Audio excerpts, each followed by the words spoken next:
In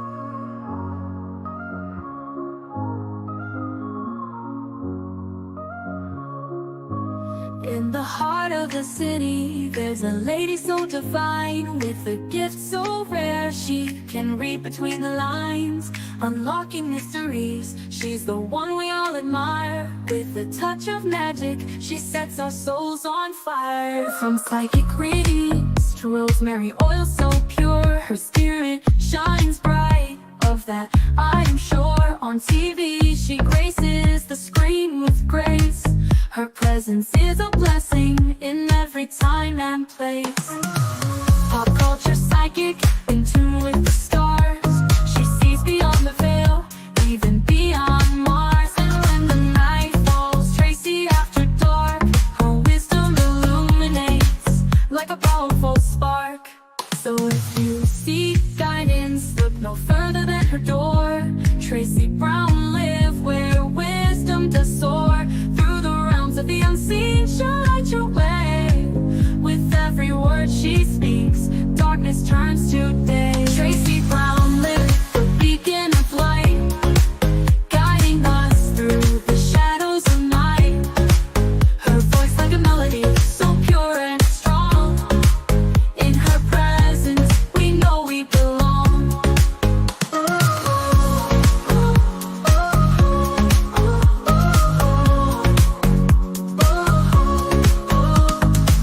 From psychic readings to rosemary oil so pure, her spirit shines bright.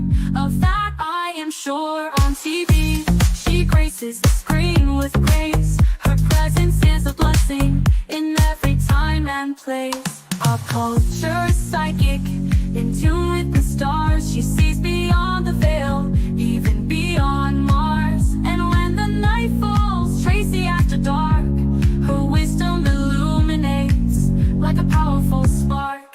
So if you seek guidance, look no further than her door. Tracy Brown live where wisdom does soar. Through the realms of the unseen, she'll light your way. With every word she speaks, darkness turns to day. Tracy Brown live, the beacon of light, guiding us through the shadows of night. Her voice like a melody, so pure and strong. In her presence, we know we belong. Tracy Brown live, the beacon of light, guiding us through the shadows of night. Her voice like a melody, so pure and strong. In her presence, we know we belong.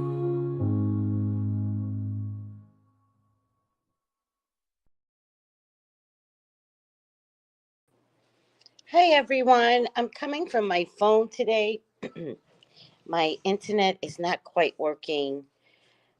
But how is everyone doing? I can barely see you guys because you look very microscopic. Let me see if I can get you bigger.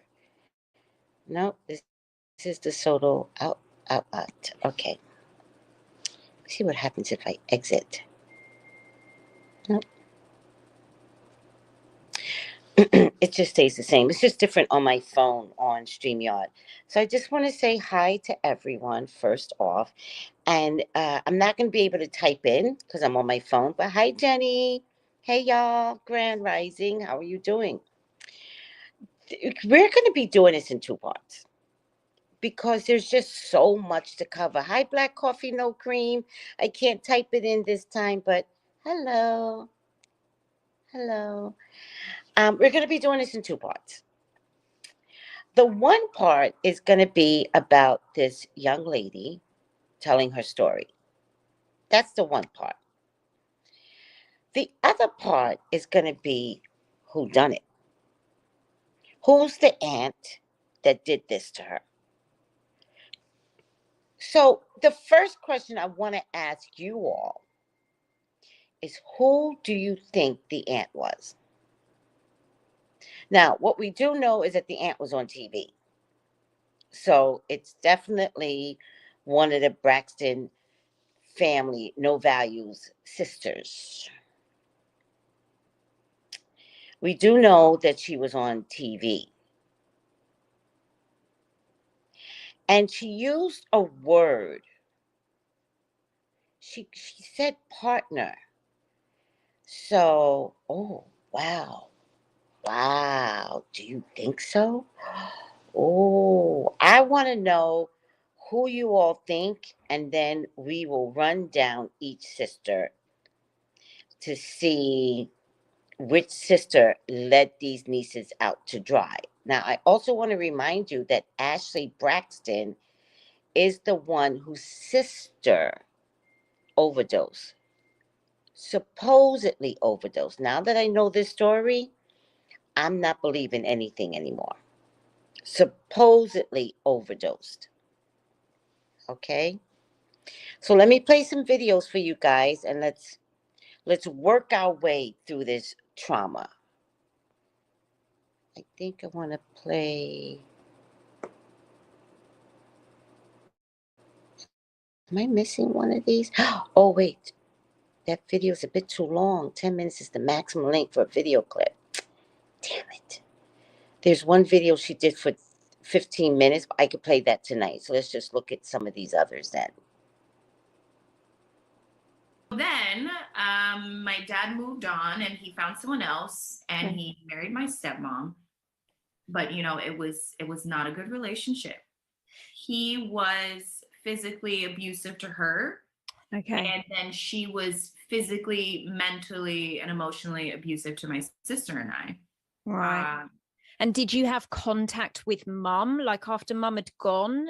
No. Interesting enough, I never had contact with her. She also has 3 kids. Wow. So she moved on. Yeah. But I would sometimes see her sister and her mom and her dad sometimes. Yeah. I had a girl cousin, but it was always up and down. It was always some sort of a roller coaster. But after that, I never seen her ever again. Wow.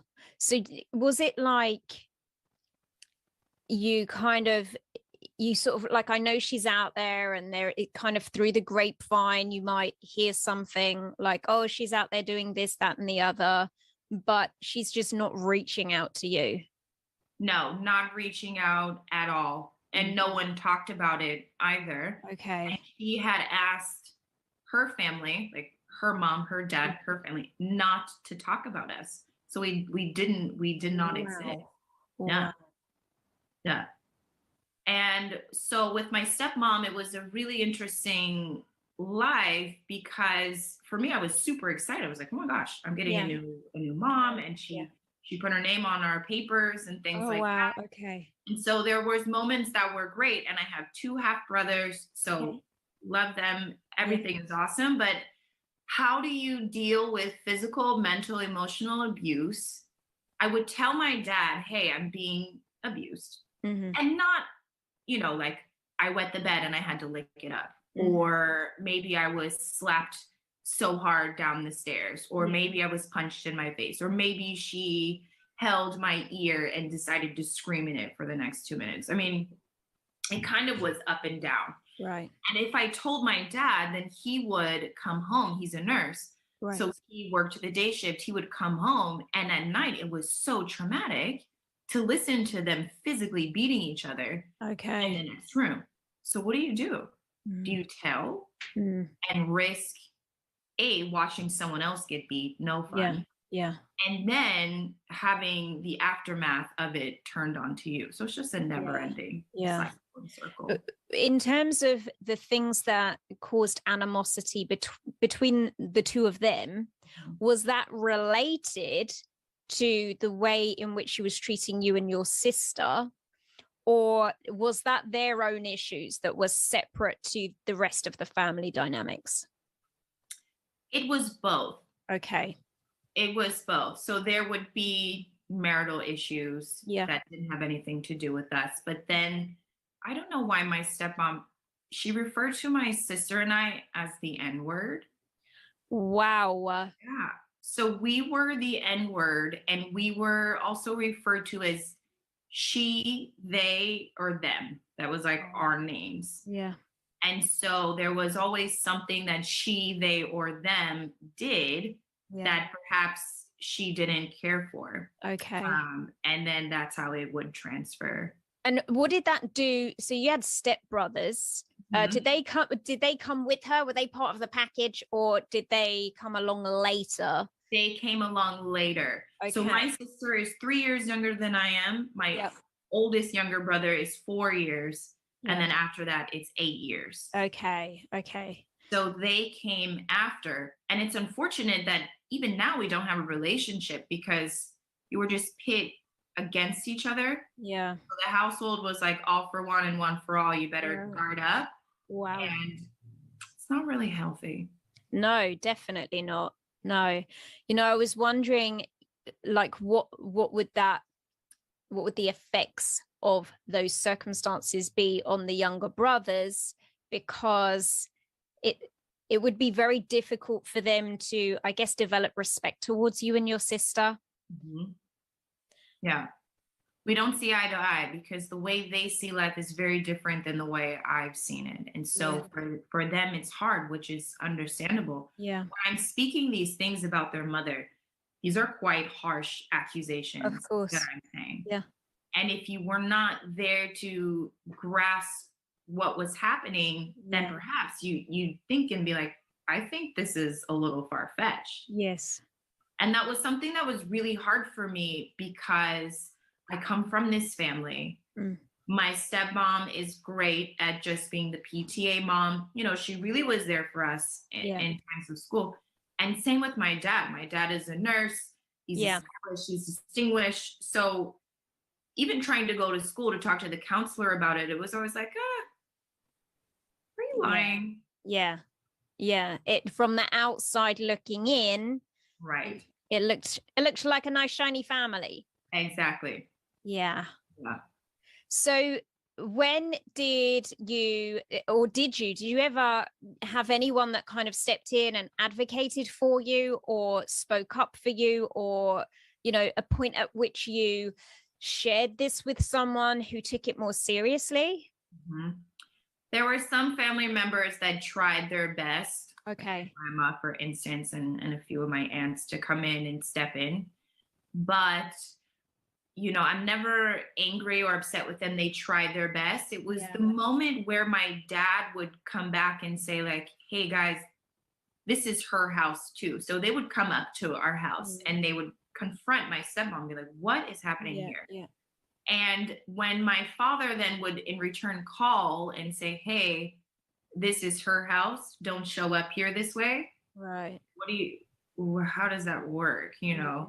So I had to learn very quickly that it was just me, myself, and my sister. Mm-hmm.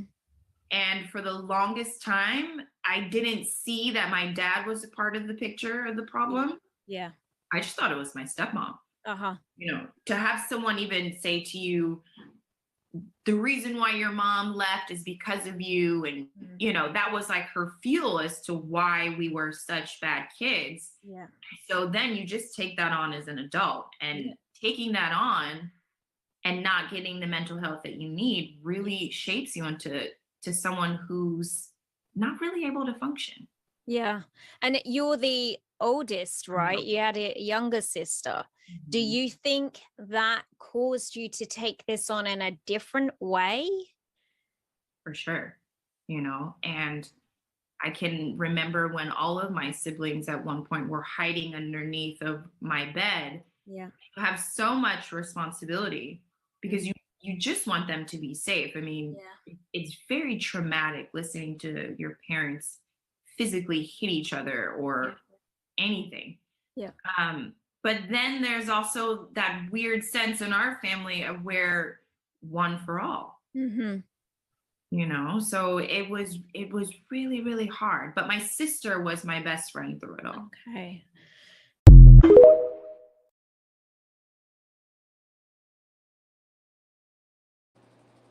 There is so much to unpack here. I don't even know where to begin.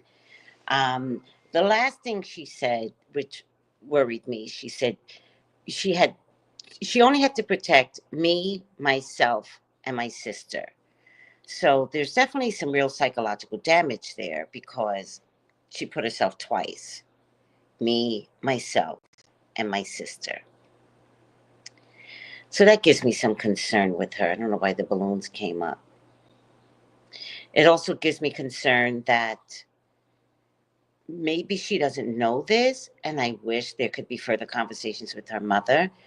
But I really also intuitively feel like the father threatened the mother and was like, "Don't you ever come back here," which happens a lot in families, especially, Southern families where it's like the bullying is like really, really big, and CPS doesn't necessarily get involved, especially 30 years ago, the development of CPS and all that stuff has just been in the last, 10, 20 years.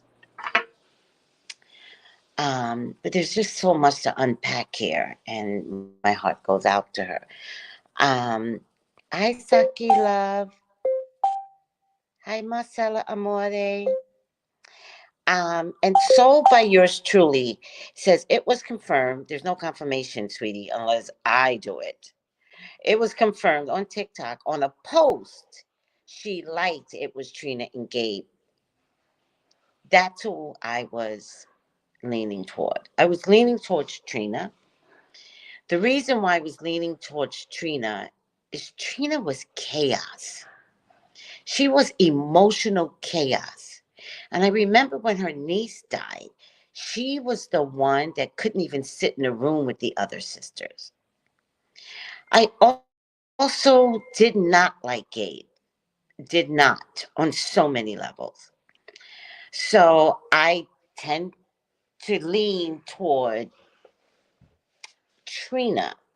And I don't think she was ever married to Gabe, because she said partner. She's using very subtle, very specific words.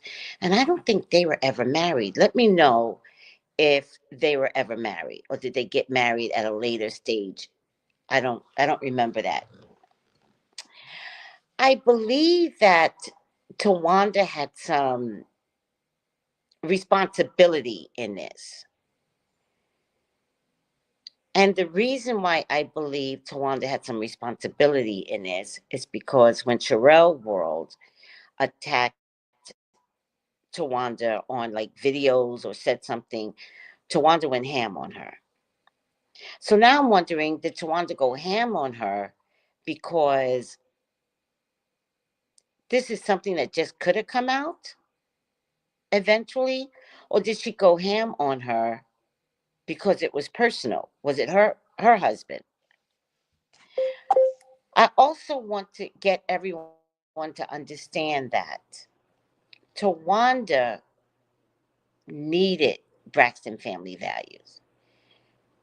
She used to be on a TV show way before Braxton Values began, and her goal was to be on a TV show. That was her goal. So I would think she would not want to lose this job by no means. This means everything. They got married on the show. Trina and Gabe. Wow. Wow. That's a lot. All right. Let me play another video. This is a lot. There's a lot to unravel. Words in the same spirit, but like, guys. you know,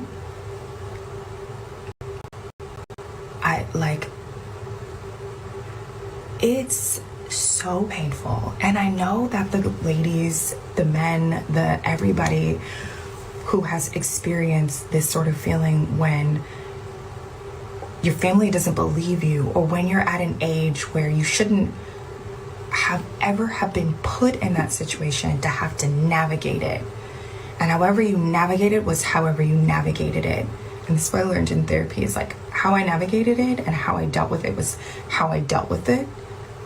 But the most important thing to understand is that I never should have been put in that spot in the first place. And I think that's the devastating part, is that you realize that you didn't ask for that. I did not ask for that. No matter what, I didn't ask for that. So I'm just wondering what other people who have gone through this, how they decided to handle this sort of situation. How did you go about telling your truth? And how do you tell your truth in a way that honors you? And I think the reason why I'm addressing it now so much is because I'm getting older. And if I want to have kids, and especially if I want to have girls, like, I don't want to still be in that space and place and in that situation and just even having to deal with it, you know?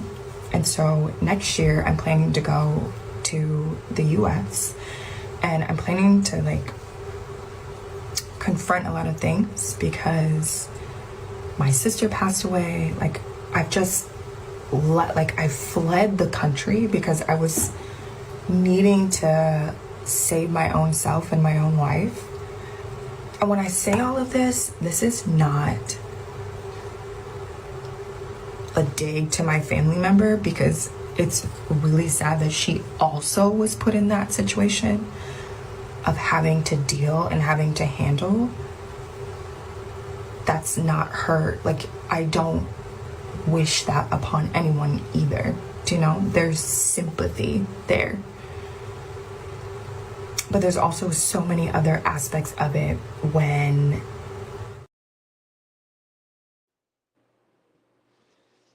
I cannot deal. I'm so pissed at these women. At the entertainment industry are a bunch of dogs. I cannot deal. This is disgusting. I'm sorry. This is disgusting. But she did say partner. She did not say husband. So I believe if it was Trina, then it was Trina's partner, Gabe. Hi, Lexol. Hi, Saki Love. I'm so perturbed right now. I'm perturbed. We're going to take a look at another video. We're going to do this in two parts, guys, okay? I just want her to have her moment. And then tonight I will come back on and we're going to look at the Braxton family no values women. And we're going to dissect each of these women. And let me tell you something. That mother, oh my God. Please do not throw church up in my face. Whatever your name is, Eloise, what's her name? Do not. You people that bring up church in people's faces, y'all are hiding so much crap behind doors. Please do not. Oh, I cannot. I can't. I can't deal with the mother. And psychically, I'm going to find out which sister it was, whose partner.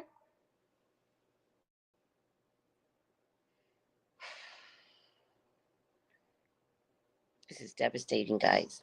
This is devastating. This is how 2024 ends with Braxton family hiding the secret in plain sight.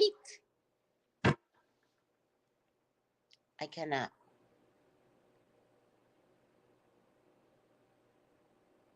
I can't deal. I'm trying, but I can't deal with this. My parents were very abusive to each other, and my stepmom was also very abusive to my sister and I as well. Physical, mental, emotional, all of it. But from those two was physical. Well, I mean, it was all the abuse. And then she decided, to be that way with my sister and I. But then there were moments as well where my dad was also physically abusive as well. That's kind of the only memories that I really have of my parents. Can you see the strain in her face? She's only 30 something, but the strain in her jawline, like, I'm so happy she's releasing this. Yes. Okay. I appreciate the love, the support. I think it's an important topic to talk about. But the whole point of me speaking about this situation was not to ostracize somebody. It was to actually shed light upon this sort of situation. And there's so many women and men and people in the world who have to be silenced. And the point was to voice what happened to me. There is no right way. There is no wrong way. There is other sides of the stories. I don't believe that I need to come out with a bang and with guns blazing. And it's not who I am. It's not actually my character. And it's not what I was intending to do. And so as this is evolving, the point that I'm trying to make is that this happens to people, and people who are silenced should not be silenced, and you should not have to not talk about things that you have gone through. If you've gone through, your story is your story, no matter what.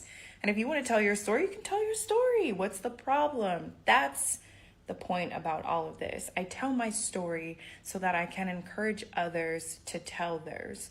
And maybe if I tell my story, and maybe if I share all the things that I've gone through in my therapy and all of these things, that maybe somebody else will have the courage to either heal their own life or heal somebody else's life. That's the point about all of this.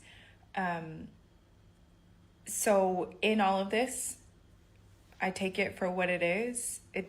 There's no right way or wrong way to talk about it. Like, there's no such thing as perfection, and there was no perfect way to talk about it. However, there have been so many of you who have been sending me messages, who have been supporting me, who have been encouraging me, and who have opened their hearts and their lives and their stories up to me.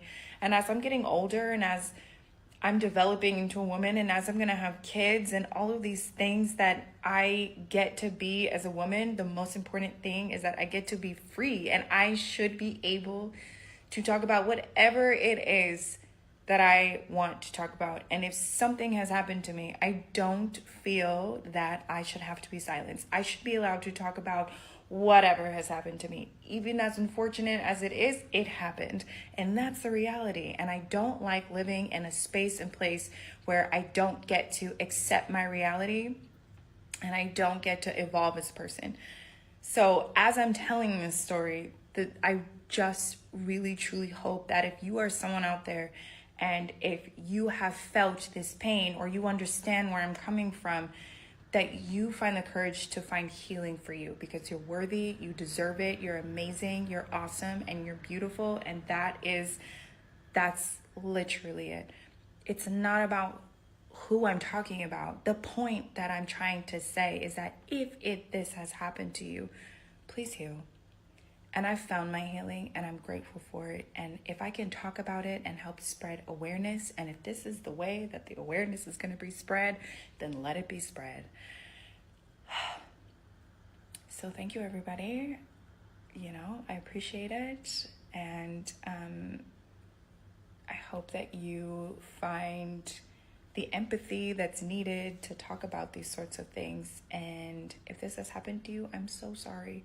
In all areas and in all aspects of the situation, if this has happened to you, I am so sorry.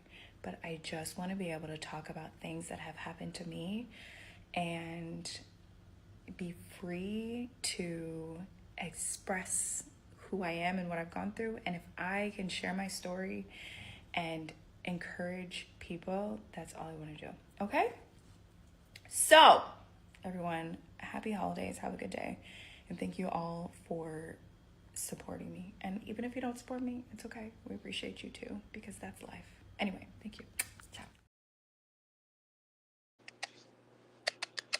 I am so proud of her. I am so proud of her. Let me put up my alleged button. Weird family, Braxton family values, you bunch of weirdos. I knew something was up. Did you guys not suspect that something was up? They were not normal. Things were not okay in this family. Whew. Y'all know I did very little readings on family Braxton value. Very little. You know, if Tamar cut up, then I did a reading on Tamar and whether or not she was dating somebody. I have to see if I ever did a reading on Tawanda, but in the years, they've been on for years. I can count. I can count how many videos I did on this family because I did not like them. Hi, Veronica. What? The last season was hella weird and fake.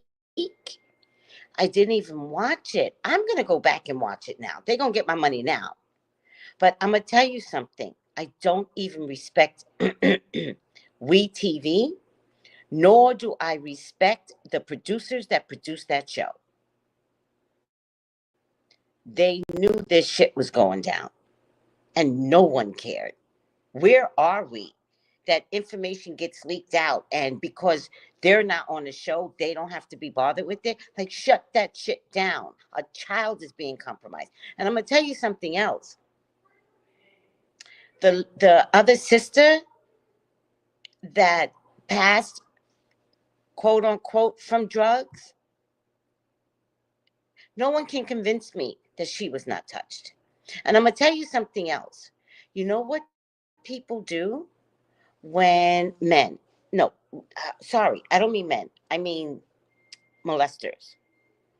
They look at the one, because that includes women, child. Don't get it twisted. They look at the one that the family is talking about, right? And children like that get quiet, right? And then they go up to the child and they're like, "Are you okay? Is everything okay?" And then you start to feel like somebody is going to want to hear me out. And a trust is there only to be violated because nobody's going to believe that child that's coming out of that traumatic family experience. Nobody's going to believe her. And if she would have spoke up before the Me Too, even as Black folks, we would have said, "Why didn't you speak up? Why are you doing this now? The Braxton family, they're Christians." That's what y'all would have said 10, 15 years ago. Not my people. I'm talking about those people. That's what the internet would have said. They would have went ham on her. So she would have had to have gone to therapy. She would have had to have left the country. She would have had to have developed into a woman to understand that her voice matters.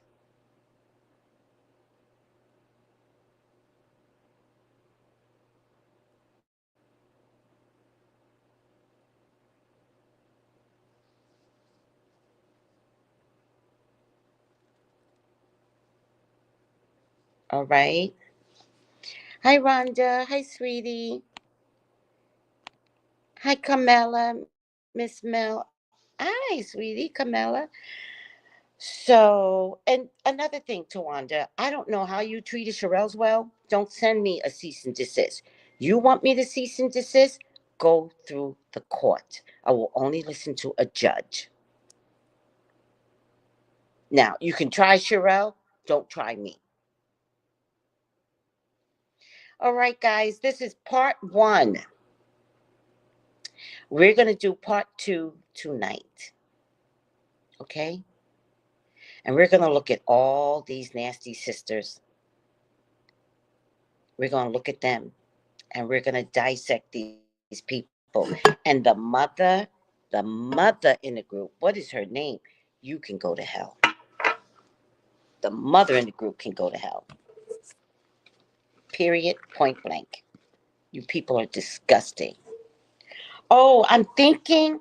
Okay, so my family is like showing us around, right? Atlanta, right? So I'm thinking 6 o'clock. Yes, have your popcorn ready. This will be your nighttime. I'm thinking about 6 o'clock. Oh, the mother is Evelyn. Oh, the key. Oh, oh, sorry.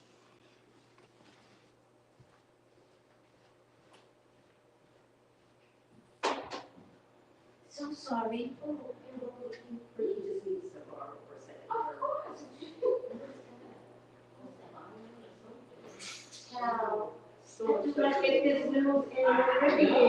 Oh my God. So they're here already. Okay, I'm coming down too.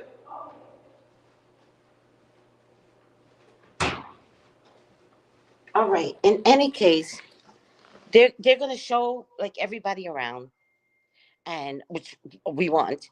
Um, so I want to give them enough time and space to do it. So I'm thinking 6 o'clock.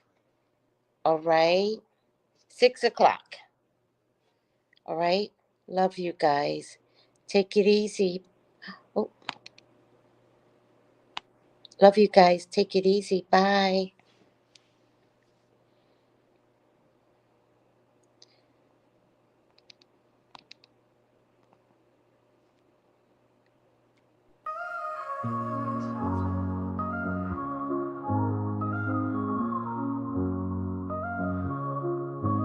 In the heart of the city, there's a lady so divine, with a gift so rare. She can read between the lines, unlocking mysteries. She's the one we all admire. With a touch of magic, she sets our souls on fire. From psychic readings to rosemary oil so pure, her spirit shines bright. Of that I am sure. On TV she graces the screen with grace. Her presence is a blessing in every time and place. Pop culture psychic, in tune with the stars. She sees beyond the veil, even beyond Mars. And when the night falls, Tracy after dark, her wisdom illuminates like a powerful spark. So if you seek guidance, look no further than her door. Tracy Brown live where wisdom does soar. Through the realms of the unseen, she'll light your way. With every word she speaks, darkness turns to day.